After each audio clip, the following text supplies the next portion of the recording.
in the high sagebrush country, east of Cody, in the Wyoming Territory, in the autumn of 1888, a stone building, no taller than a man and twice as wide, stood forgotten at the bottom of a dry coulee, and the men who gathered to sell it that morning could not agree on whether it was worth the breath it took to describe it. It had been a pump house once, built to lift water from a spring into a cattle company's holding tank, and the cattle company had failed, and the spring had been capped, and the iron tank inside had gone dry and dark and silent for the better part of a decade. The auctioneer called it a pile of rock with a roof. He was not entirely wrong about the rock. He was entirely wrong about everything else. The girl who bought it was 18 years old, and she had $3 folded into the bottom of a flour sack, and she had no people left in the world that would claim her. Her name was Etta Vane. She stood at the back of the small crowd in a brown wool coat that had belonged to a larger woman, and she did not raise her hand when the auctioneer asked for an opening bid, and she did not raise it when he dropped the figure, and she did not raise it when he dropped it again. She raised it only when he said, with the weariness of a man who wants to go home, that he would take a single silver dollar and a handshake and be glad to never see the thing again. She paid $3. She paid more than he asked because she did not want any man in that coulee to be able to say afterward that he had let her steal it. What none of them knew, and what she only half suspected, was that the iron tank inside that pump house had not been empty when it was sealed. Stay with me, because the thing she found in the dark of that tank had been waiting 9 years for a pair of hands that knew how to open it without breaking what it held. Etta had those hands. She had been taught them by a dead man, and the teaching was the only inheritance she had ever received. To understand why a destitute girl would spend the last of her money on a ruined pump house, you have to understand the man who raised her, and you have to understand that he was not her father. His name was Hollis Reed, and he had been a tank smith and a well man, one of the small number of tradesmen on the northern range who knew how to build, line, and seal the great riveted iron cisterns that made cattle ranching possible in a country with more grass than water. Etta had come to him at the age of 7, an orphan passed from one grudging household to another, and Hollis had taken her not out of softness, but because his wife was gone and his knees were going, and he needed a second pair of hands at the forge. He had not expected those hands to be good.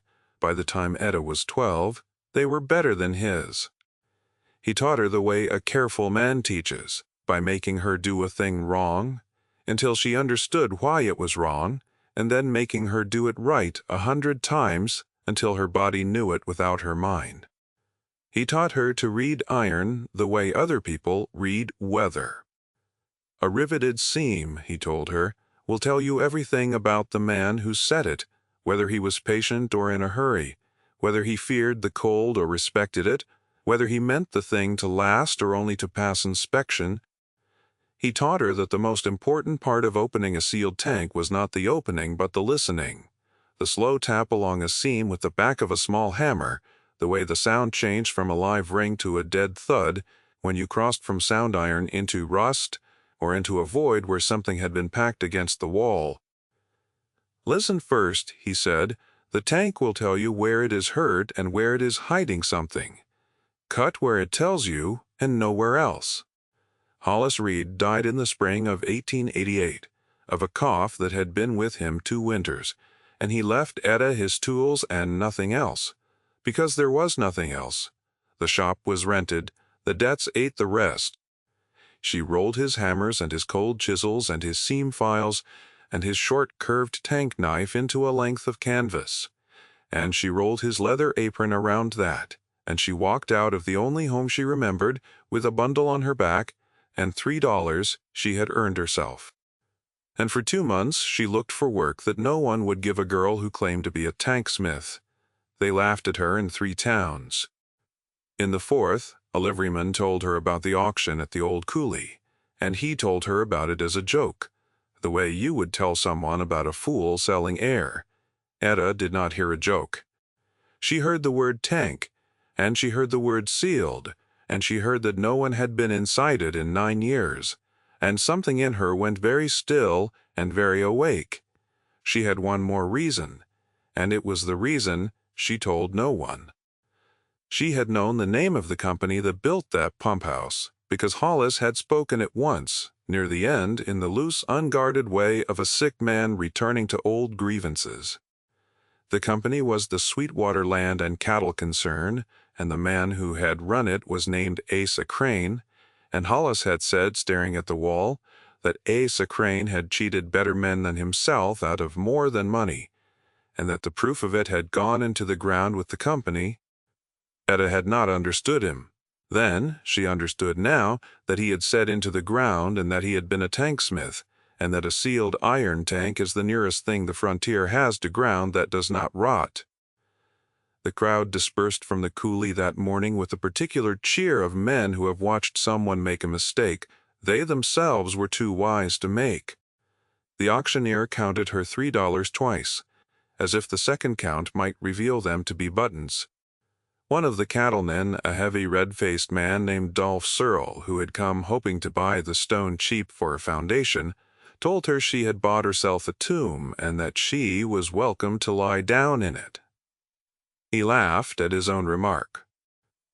Etta folded the bill of sale into her coat and said only that she would need a week to look the building over, and that anyone who wanted the stone could speak to her after she did not raise her voice. She had learned from Hollis that the people most worth answering are answered softly, and the people not worth answering hear the softness as scorn, which costs nothing and lands harder than a shout. That first afternoon she walked the building alone. The pump house was older than the company that abandoned it. She could see that at once from the stonework, which was good dry-laid limestone set by a mason who had cared. The roof was sawed over split poles, and it had held, mostly. The door was gone. Inside, the light came down in a single dusty shaft through a gap in the sod, and it fell on the tank. The tank filled the whole back half of the building. It was a riveted iron cylinder lying on its side, taller than she was, the length of a freight wagon, banded with the broad straps and the close-set rivets of a maker who had not been in a hurry. The iron had rusted to a deep oxide brown, the color of dried blood and old leaves, and in places the rust had bloomed into delicate scales that fell at a touch. A heavy cast hatch sat near the top of the curve, bolted down with 12 square-headed bolts, and the seam of the hatch had been sealed, not with the ordinary tar but with poured lead, which a man does not do to a water tank he intends to open again. Etta stood in the shaft of light and looked at that lead seal for a long time. A tank that holds water is sealed against leaking out. A tank sealed with poured lead, dry, capped, and bolted, is sealed against getting in. She set her bundle down, and she unrolled the canvas, and she took out the small hammer with the worn hickory handle that had been Hollis Reed's, and she began, very gently, to listen. For 3 days she did almost nothing but listen, and to a man watching she would have looked idle or mad. She tapped along the lower seams and heard the live ring of sound iron. She tapped along the curve of the belly and heard the same clean tone. She tapped near the bolted hatch and the tone went dead and flat, and she stopped, and she pressed her ear to the cold iron and tapped again, and she understood that something was packed against the inside of the tank below the hatch, something dense enough to swallow the ring. She did not cut. Hollis had taught her that the place where the sound dies is the place you most want to cut and the last place you should. Cut into a void and you cut into whatever the void protects. She marked the dead zone with a line of chalk, and she moved on. What she found over those 3 days mapped in chalk across the rusted belly of the tank was the shape of a deliberate thing. There was a wide dead zone below the hatch, a smaller one near the far end, and between them a long live span where the iron rang true. Whoever had packed that tank had not filled it. He had placed things in it at 2 ends and sealed it and poured lead over the hatch, and walked away, and the company had folded within the year, and the man had not come back, and the spring had been capped by someone who wanted the coulee, dry, and 9 years had passed, and the rust had grown over the rivets like moss over a grave. On the evening of the third day, she had a visitor.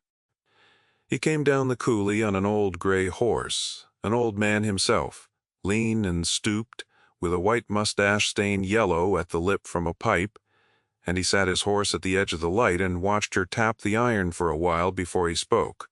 His name was Ned Tolliver, and he had homesteaded the next draw over for 30 years. And he remembered the Sweetwater Company, and he remembered the pump house being built, and he remembered, he said, the strange business of its sealing.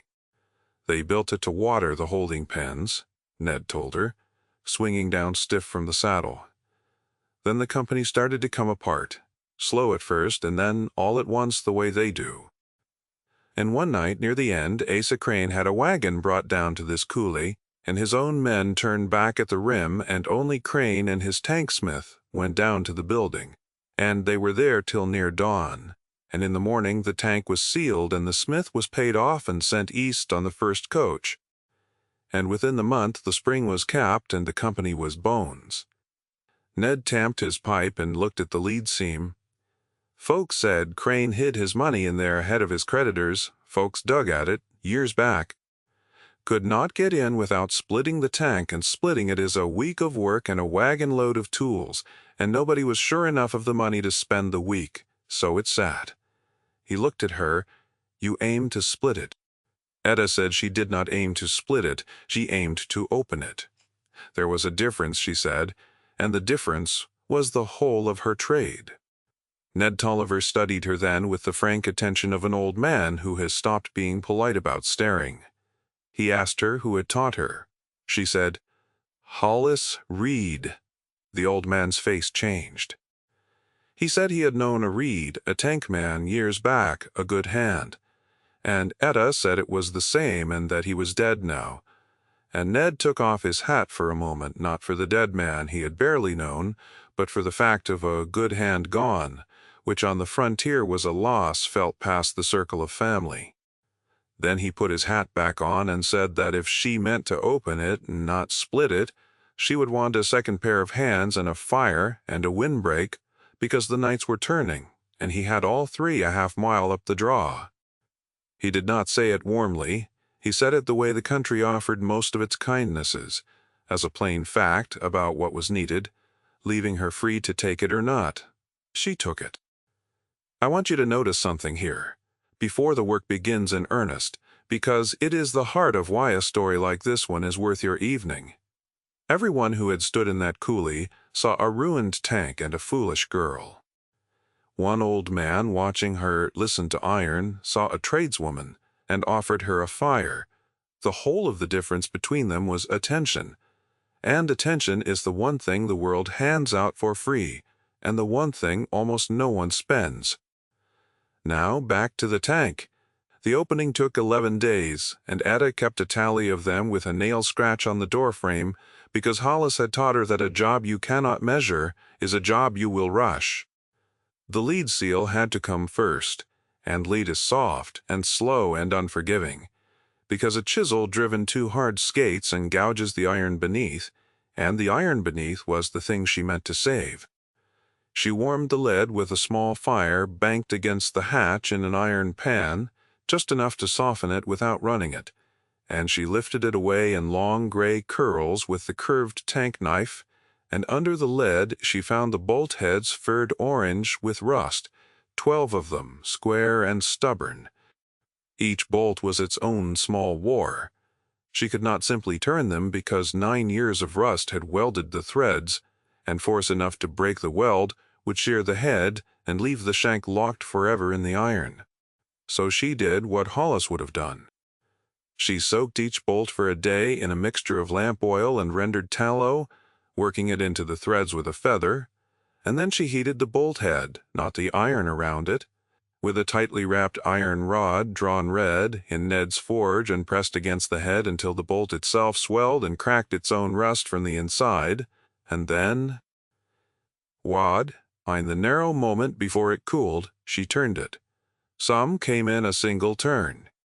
2 sheared anyway, and those she drilled out by hand with a bow drill over the course of a full day each, kneeling on the cold floor with the dust of bored iron settling gray on her wrists. And she did not curse them because Hollis had taught her that the iron does not hear cursing, and the man who curses his work is telling the work it has beaten him. Ned came down most days. He did not do the fine work. He kept the fire, and he held things steady when a second hand was wanted, and he talked in the long-ranging way of a man who has lived alone too long about the country and the company and Asa Crane. Crane had gone to Denver, he said, after the company folded, and had set himself up respectable, and was by all accounts a wealthy and well-regarded man now on the boards of banks, his name on a hospital wing. Whatever he had done in this coulee, he had done it cleanly enough on paper that no one had ever laid a hand on him for it. The men he ruined had scattered or died. One in particular Ned remembered, a homesteader named Amos Pell who had run sheep on a quarter section Crane wanted for water rights, and who had fought Crane in the territorial court over a deed, and who had lost everything with it, and had died poor and bitter with a daughter left behind. Ned did not know what had become of the daughter. He said it the way you mention a stone you once stubbed your toe on, a small old pane in the road. On the 9th day the hatch came free.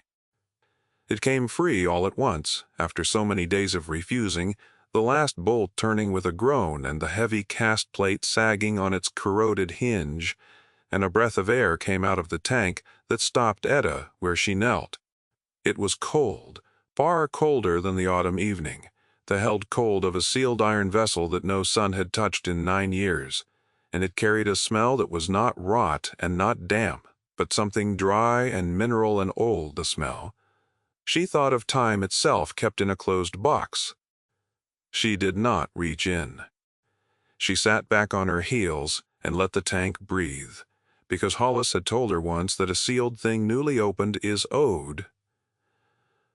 A moment, the way a room where someone has died is owed a moment, and that haste in that moment is the mark of a small soul.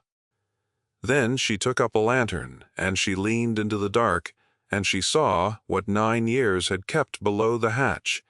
In the dead zone her hammer had found stood a strongbox. It was an iron-strung box of the common freight kind, bolted to a wooden cradle that had been fixed to the floor of the tank so it would not shift, and it was wrapped in waxed canvas gone stiff and dark. That was the money, or where the money was meant to be, and it was the thing the diggers years ago had been after, and it was, Etta understood almost at once, the least important thing in the tank. Because at the far end, in the second dead zone, lashed upright against the curved wall and wrapped the same way in waxed canvas, was a tall, narrow bundle the size and shape of a roll of architect's drawings or a packed sheaf of papers, and a tank smith does not seal a roll of papers in lead and iron. She brought the strong box out first, because it was nearest, and because she wanted it out of the way. It was heavy, and it took both of them, and a plank ramp, the better part of a morning to walk it up out of the hatch and down to the floor. And when it stood in the shaft of light, Ned Tolliver looked at it the way a man looks at the thing he has half believed in for years, and is now half afraid of. The lock was rusted past turning. Etta did not pick it. She set a chisel at the hinge, where the iron was thinnest, and opened it from the back the way Hollis had taught her to open anything whose front means to defeat you. And the lid came up, and inside, packed in sawdust gone to powder, was money. Gold double eagles in canvas rolls and banded paper currency of the old large kind. And a quantity of silver. Ned breathed out slow. It was a great deal of money. It was, Etta thought, looking at it without much feeling, exactly the amount of money that would make a person stop looking for anything more, which was likely the point of putting it where the looking would start. She did not touch it beyond counting it with her eyes. She closed the box. Then she went back to the tank for the other bundle, and that was the one her hand shook a little to bring out, though the cold could account for the shaking, and she did not let herself name what she hoped until she had it down in the light and the stiff canvas peeled back. Papers, a thick sheaf of them, dry and perfect, the held cold of the tank having kept them from the damp that would have turned them to pulp anywhere else on the frontier. Deeds, filed copies, and originals both. Survey plats with the territorial surveyor's stamp, a bound ledger in a clerk's tight hand, and, folded separate and on top as a man folds the thing he wants.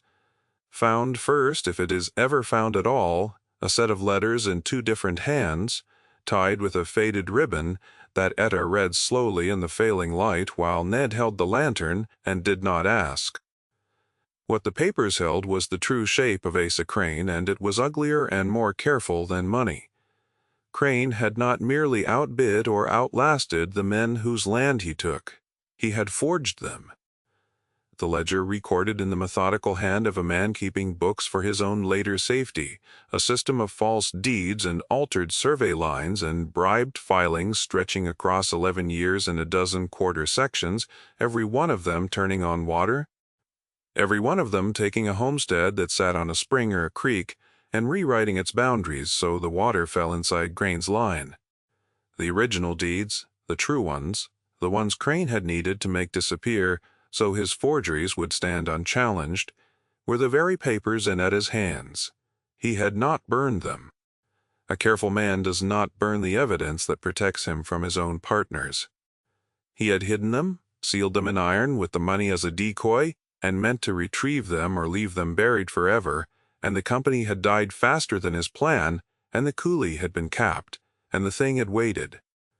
And the letters tied in ribbon, were between Asa Crane and the territorial surveyor he had bribed, and they were frank, in the way men are frank when they believe a thing will never be read, and the second hand in them, the surveyor's hand, signed itself with a name Ned Tolliver knew. He said it aloud, low. He said the surveyor had died years back, but that his signature on a true plat was worth more than any living man's word, because a dead man cannot be threatened into changing his story. It was the topmost true deed, though, that stopped at his breath. And it was not because of Crane the quarter section it described, the spring it protected. The homestead it granted stood in the name of Amos Pell, the man Ned had spoken of as a stone in the road. The sheepman Crane had ruined in the territorial court with a forged boundary, who had died poor with a daughter left behind, and whose true deed, the deed that would have won his case and saved his life's work, had been lying sealed in this tank the entire time the court was taking everything he had. Etta sat with the deed in her hands for a long while. The lantern hissed. Ned said nothing. And what she felt was not triumph, though she had every cause for it, having just pulled the proof of a great wrong out of the iron with her own ruined hands.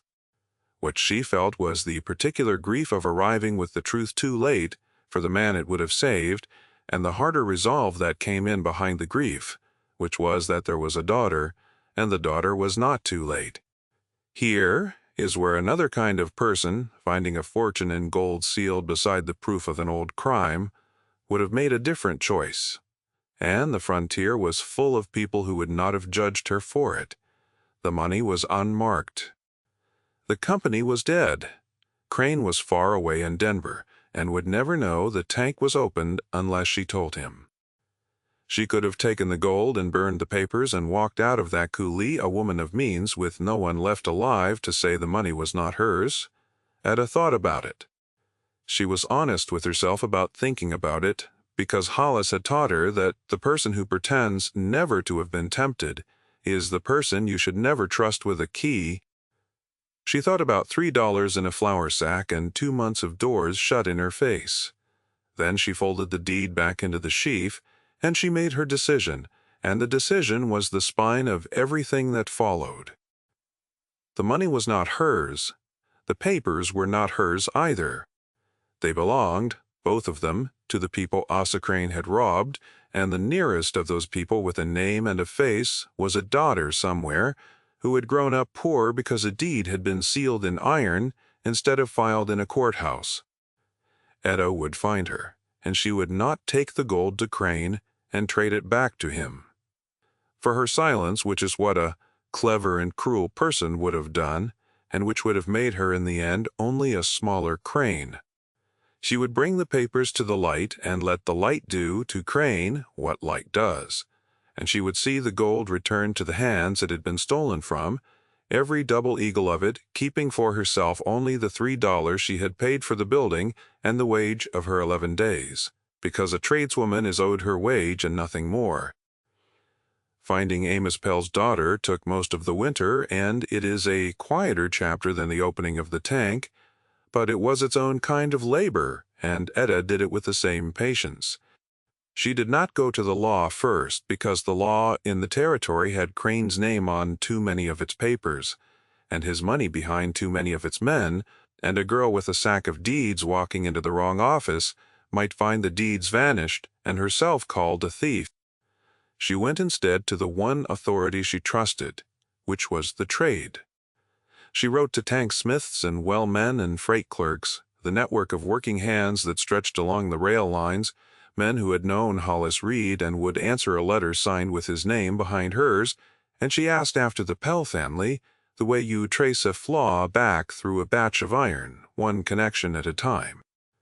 The daughter's name was Susanna Pell, and she was found that February working in the kitchen of a boarding house in Rawlins, a young woman near Ada's own age, who had been a child when her father lost his land, and a girl of 12 when he died, and who had no memory of any deed and no hope of any justice, and had long since folded both away as the kind of thing that does not happen to people like her.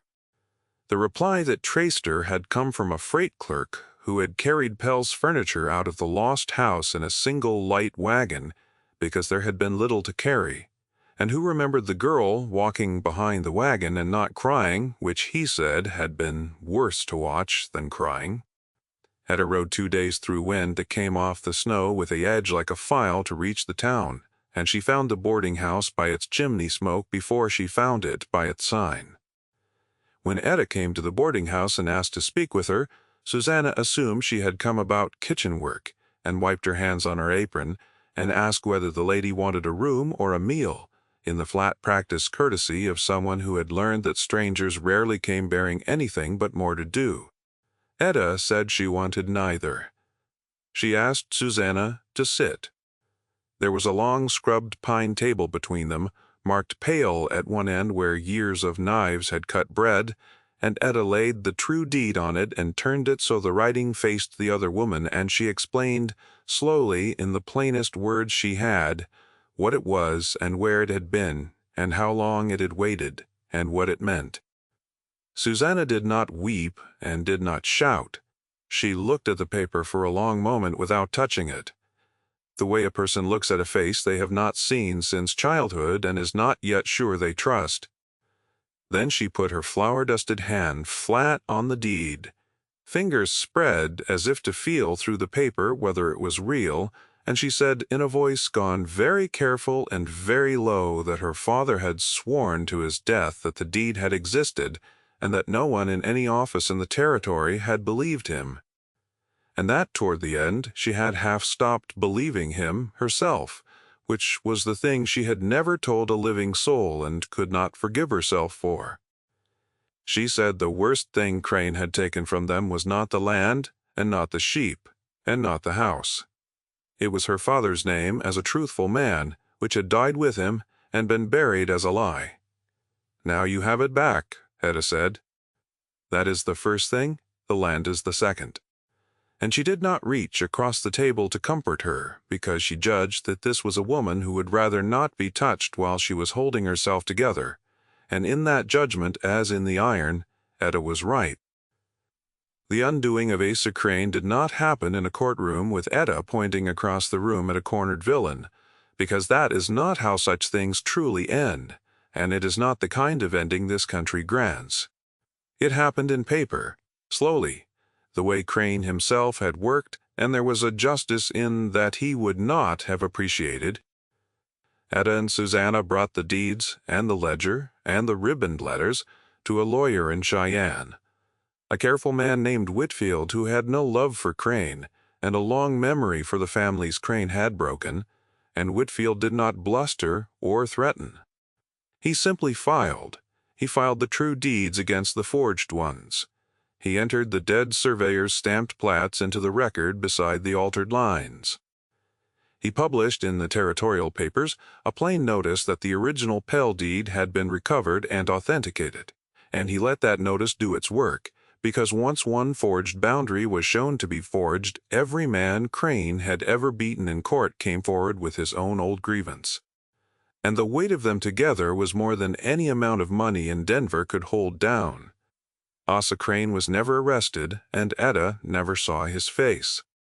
He was an old man by then, and the territory was becoming a state, with new men in its offices who owed him nothing, and when the proof came out, the boards he sat on asked for his resignation in letters as polite and cold as the man himself had always been, and the hospital quietly took his name off the wing. And the lawsuits that followed ate the fortune he had built on the one he had hidden. He died, Ned Tolliver heard, 2 years on, in a Denver hotel, neither in prison nor in peace, simply made irrelevant. His name turned from an asset into a thing his heirs were glad to change. He had operated through paper, and paper undid him, and he was never once given the dignity of a confrontation. That was the justice of it. The man who erased others was himself erased, by the very kind of careful record-keeping he had used as a weapon, turned at last against him by a girl who knew how to open iron. The gold went back. Most of it could be returned directly to the Pell family and to 2 other ruined households Whitfield's filings identified, and what could not be traced to a living claimant went, at Etta's insistence and over the lawyer's mild objection, into a fund for the schooling of children left fatherless by the territory's land wars, of whom there were more than anyone in the eastern offices liked to count. Etta took her $3 and her wage. She was offered more by Susanna, by Whitfield, by a grateful claimant or 2, and she declined it each time in the same level voice, and at last people stopped offering, because they understood that the declining was not modesty, but the whole of who she was. A tradeswoman is owed her wage. She had said it so often that winter that it had become, in the small circle that knew her, a kind of saying. What she kept was the pump house. She bought back nothing and was given nothing, but the building and the coolie was already hers, $3 and a handshake, and when the matter of Crane was settled, she went back to it. Dolph Searle, the red-faced cattleman who had told her she had bought a tomb, came to her that spring and offered to take the stone off her hands, and offered, in fact, a fair price, because by then everyone in the country knew what had come out of that coolie. Etta said the stone was not for sale. She said it without any edge, which was worse for Searle than an edge would have been, and he went away red-faced, for a different reason than usual.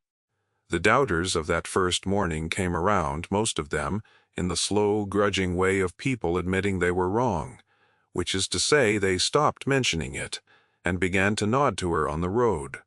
And 1 or 2, the better ones, said plainly that they had been fools in the coolie that day. Etta accepted the nods and the admissions the same way, with a level look and a few words. And she never once said that she had told them so because she had not told them so. She had simply been right, and being right, she had learned, says itself, and the saying is louder for the silence around it. The tank she did not scrap, though the iron alone was worth more than she had ever held before the gold came through her hands. She had Ned help her right it and clean it and reset the spring, uncapping the water that had been shut off to keep the coolie dead, and she made the pump house a pump house again, working as it was built to work, lifting clean water into a tank that now held nothing but water and held it well. The man who built that tank for him had been a true hand, and true work outlives the use a liar puts it to. She set up her own shop there. The country needed tanksmiths and well men, and now the country knew her name, and the work came to her, and she did it the way Hollis had taught her, slowly and rightly, and without scorn for the iron or the people who brought it.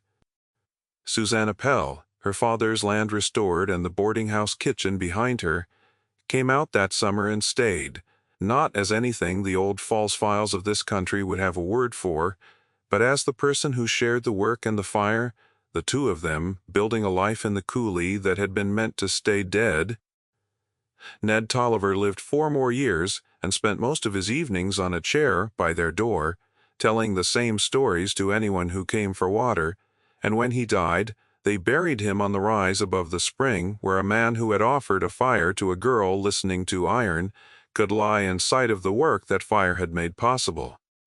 Years on, when Edivane was no longer young and the territory was a state, and the rail had brought more people than the grass could comfortably hold, the pump house in the coulee was the oldest working thing for 40 miles.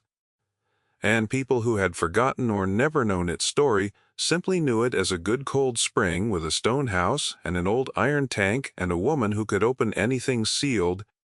Children dared each other to touch the tank because there was a story that it had once been full of gold, and the story was true, and the truth of it pleased Etta in a way she did not explain to them. She kept Hollis Reed's small hammer on a peg by the hatch, the hickory handle worn pale and smooth by 2 hands across 40 years of work, and now and again when a job called for listening, she would take it down and tap along a seam and wait for the iron to tell her where it was hurt and where it was hiding something. And the sound it gave back was the only inheritance she had ever wanted, and the only one that had ever lasted. She had bought a ruined thing for $3 because she had been taught to listen to iron, and inside it she had found a fortune and given it away, and found a truth and brought it to the light, and the building everyone had called a tomb she had made with her own hands and a borrowed fire, into the one thing the frontier most needed and most rarely got, which was a place where the water ran clean and the record ran true. What would you have done, alone in that coulee with the gold in one hand and the proof in the other, with no one left alive to know which choice you made? Sit with that a moment. And if a story of patient hands and quiet justice is the kind of thing you came here for, there is another one waiting about a woman and a thing the world threw away, and what she found when she was the only one who bothered to look.